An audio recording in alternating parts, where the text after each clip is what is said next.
आप सभी को प्रणाम। जय गुरुदेव। आज की स्वाध्याय से पहले सभी मिलकर गायत्री मंत्र करेंगे।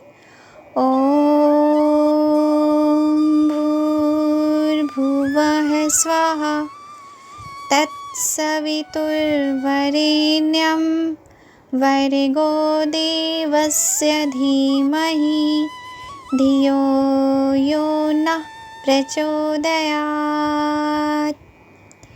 आज का विषय है गायत्री मंत्र का अर्थ। गायत्री मंत्र का अर्थ ओम भूर्भुवः स्वः तत्सवितुर्वरेण्यं भर्गो देवस्य धीमहि धियो यो नः प्रचोदयात्। इस मंत्र का अर्थ है उस प्राण स्वरूप, दुखनाशक, सुख, श्रेष्ठ, तेजस्वी, पापनाशक, देव स्वरूप परमात्मा को हम अंतरात्मा में धारण करें। वह परमात्मा हमारी बुद्धि को सन्मार्ग पर प्रेरित करे। इस अर्थ का विचार करने से उसके अंतर्गत 3 तथ्य प्रकट होते हैं। पहला है ईश्वर के दिव्य गुणों का चिंतन। दूसरा है ईश्वर को अपने अंदर धारण करना। तीसरा है सद्बुद्धि की प्रेरणा के लिए प्रार्थना करना। यह तीनों ही बातें असाधारण महत्व की है।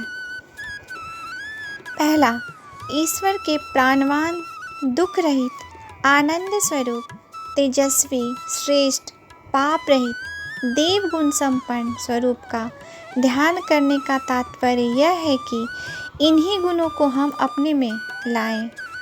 अपने विचार और स्वभाव को ऐसा बनाएं कि उपयुक्त विशेषताएं हमारी व्यवहारिक जीवन में परिलक्षित होने लगे।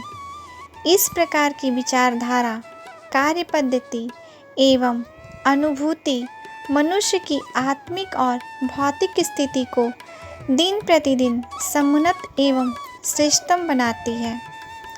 दूसरा है गायत्री मंत्र के दूसरे भाग में परमात्मा को अपने अंदर धारण करने की प्रतिज्ञा है।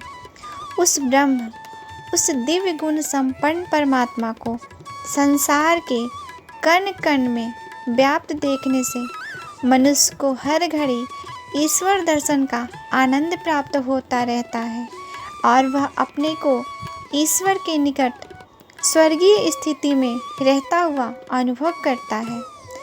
तीसरा, मंत्र के तीसरे भाग में सद्बुद्धि का महत्व, सर्वोपरि होने की मान्यता का प्रतिपादन है। भगवान से यही प्रार्थना की गई है कि आप हमारी बुद्धि को सन्मार्ग पर प्रेरित कर दीजिए, क्योंकि यह एक ऐसी महान भगवत कृपा है कि इसके प्राप्त होने पर अन्य सब सुख संप्रदाय अपने आप प्राप्त हो जाती है। इस मंत्र के प्रथम भाग में ईश्वरीय दिव्य गुणों को प्राप्त करने, दूसरे भाग में ईश्वरीय दृष्टिकोण धारण करने और तीसरे में बुद्धि को सन्मार्ग पर लाने की प्रेरणा है। गायत्री की शिक्षा है कि अपनी बुद्धि को सात्विक बनाएं, आदर्शों को ऊंचा रखें, उच्च दार्शनिक विचारधाराओं में रमन करो और तुच्छ तृष्णाओं एवं वासनाओं के लिए हमें नचाने वाली कुबुद्धि को मानस लोक से बहिष्कृत कर दो। जैसे जैसे कुबुद्धि का कलमश दूर होगा, वैसे ही वैसे दिव्य गुण संपन्न परमात्मा के अंशों की अपनी वृद्धि होती जाएगी और उसी अनुपात से लौकिक और परलौकिक आनंदों की अभिवृद्धि होती जाएगी। गायत्री मंत्र में सन्निहित उपयुक्त तत्व में ज्ञान, भक्ति, कर्म और उपासना 3 हैं। सद्गुणों का चिंतन ज्ञान योग से है, ब्रह्म की धारणा भक्ति योग से है और बुद्धि की सात्विकता एवं अनासक्ति कर्म योग से है। वेदों में ज्ञान, कर्म और उपासना यह 3 विषय हैं।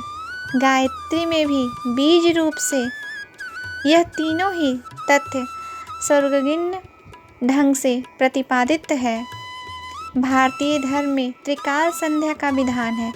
प्रातः सूर्योदय के समय, शाम को सूर्यास्त के समय मध्याह्न में 12 बजे यह मध्यवर्ती समय है। थोड़ा आगे पीछे होने से कोई बात नहीं है। जिन्हें सुविधा हो वो त्रिकाल उपासना कर सकते हैं, अन्यथा प्रातः शाम 2 बार से भी काम चल सकता है। अत्यंत व्यस्त व्यक्तियों को प्रातःकाल नित्य कर्म से निवृत्त होकर एक बार तो उपासना करनी ही चाहिए। प्रयत्न यह करना चाहिए कि आधे घंटे से लेकर 1 घंटे तक का समय उपासना के लिए मिल सके। निस्संदेह इस प्रयोजन में लगा हुआ समय हर दृष्टि से सार्थक होगा।